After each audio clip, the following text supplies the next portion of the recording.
تو मैं तुम्हारे चेहरों के नकाब नोचूंगा। समझ आ गई है ना मैं क्या कह रहा हूँ? अब अगर आइंदा किसी सहाबी के घर में घुस के तुमने उस पर तशद्दुद किया, हम बताएंगे कि तुम्हें तुम्हारी बीवी ने गोली क्यों मारी। अब एक करेला ऊपर से नीम चढ़ा। अब हुआ ये है कि एक तरफ हमला किया गया है, हमले के बाद 3 दिन गुजरने के बावजूद पुलिस ने कोई कार्रवाई नहीं की, और दूसरी तरफ वज़ीर इत्तलात साहब जो हैं वो BBC को कह रहे हैं जनाब कि इस तरह के हमले तो होते रहते हैं। तो अब हमें जो है ना एक लाउड मैसेज देने की ज़रूरत है। हम जिन इदारों में काम करते हैं उन इदारों को चारों तरफ से घेरा डालकर इतना मजबूर कर दिया गया है कि वो हमें अपने साथियों की नौकरियों का वास्ता दे के कहते हैं कि यार ये बात ना करें, ये कर लें, ये ना करें, ये ना करें। तो हम अपने साथी जो हैं उनकी नौकरियों की खातिर थोड़ी एहतियात का मुजाहरा करते हैं, लेकिन ऐसा लगता है कि ये अब स्ट्रेंथ बन गई है दुश्मन की, जो हमारी आज़ादी सहाफ़त का दुश्मन है। लिहाजा मैं सिर्फ अपनी बात कर रहा हूँ कि मुझे लग रहा है कि ये जो नौकरी है मेरी, ये मेरे पाँव की जंजीर बन रही है और मैं कुछ बातें नहीं कह सकता। लिहाजा आज के दिन से मैं आहिस्ता आहिस्ता कुछ बातें कहनी शुरू करूँगा, और जिसने मुझे नौकरी से निकलवाना है वो नौकरी से निकलवा दे, क्योंकि नौकरी से निकालेगा तो मुझे आज़ादी मिलेगी। मुझे आज़ादी मिलेगी तो मैं तुम्हारे चेहरों के नकाब नोचूंगा। ये आपको शायद लग रहा हो कि मुझे तुम गुस्सा चढ़ा हुआ है, मुझे कोई गुस्सा नहीं चढ़ा हुआ। गुस्सा इसलिए नहीं चढ़ा हुआ कि ये जो नौजवान मेरे साथ खड़ा है, पहले आपने इसको मारा, इसके घर में घुस के मारा, और फिर आपने एक दूसरे को टेलीफोन कॉलें की और पर्सनल मीटिंग्स में कहा हमने घर में घुस के मारा। तो अगर तुम इतने बहादुर हो तो घर में घुस के मारते हो जिसमें उसकी मदद के लिए सिवाय उसके तोते के और कोई भी नहीं था, तो इतने मर्द के बच्चे हो, इतने बहादुर हो, तो सीना तान के कहो ना हाँ जी मैं इसके घर में घुसा हूँ। लेकिन तुम इतने बुज़दिल हो, इतने बेगैरत हो कि तुम ये तो नहीं मान रहे कि मैं इनके घर में घुसा था, तुम कहते हो ओहो नहीं कोई लड़की का भाई था जिसने मारा है।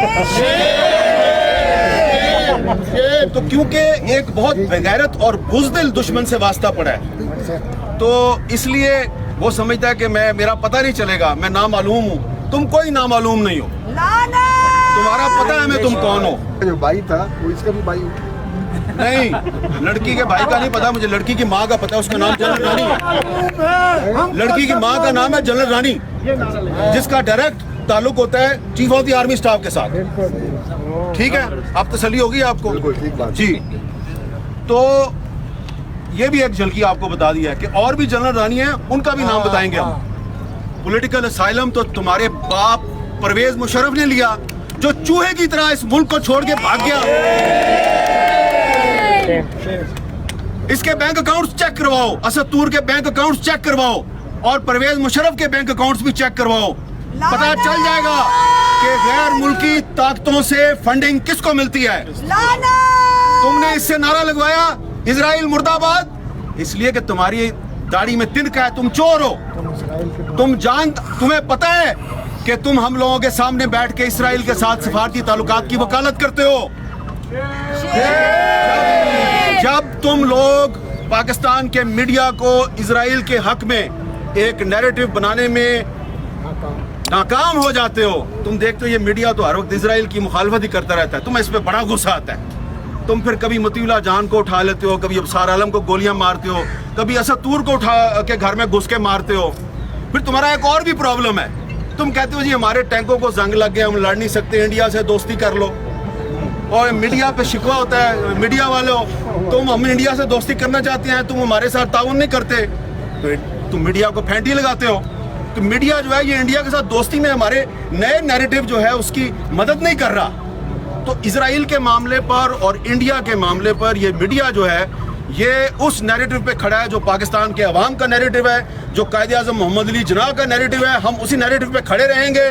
तुमने मादरे मिल्लत फातिमा जिन्ना को भी गद्दार कहा, और आज तुम असद तूर को भी गद्दार कह रहे हो, तो लिहाजा ये भी गद्दार है तो मैं भी गद्दार हूँ, यास्मा शराजी भी गद्दार है, फौजिया शाहिद भी गद्दार है, मुनीज़ जहांगीर भी गद्दार है, तायरा अब्दुल्ला भी हम सारे गद्दार हैं, क्योंकि आपके बाप दादा अयूब खान ने फातिमा जना को गद्दार कहा था, तो जो मुनीर जहांगीर ने थोड़ी सी बात किया ना, मैंने उसको ज़रा थोड़ा आगे बढ़ा दिया है कि अब अगर आप हमारे घर में घुस के मारेंगे ना हमें, तो हम आपके घर में तो नहीं घुस सकते, आपके पास टैंकी और बंदूकें हैं, लेकिन अब हम आपके घर की अंदर की बातें आपको बताएंगे और ये भी बताएंगे कि किसकी बीवी ने किसको क्यों गोली मारी और उसके पीछे कौन जनरल रानी थी।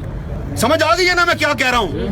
अब अगर आइंदा किसी सहाबी के घर में घुस के तुमने उस पर तशद्दुद किया, हम बताएंगे कि तुम्हें तुम्हारी बीवी ने गोली क्यों मारी। बस इतना ही बताना था। Thank you very much.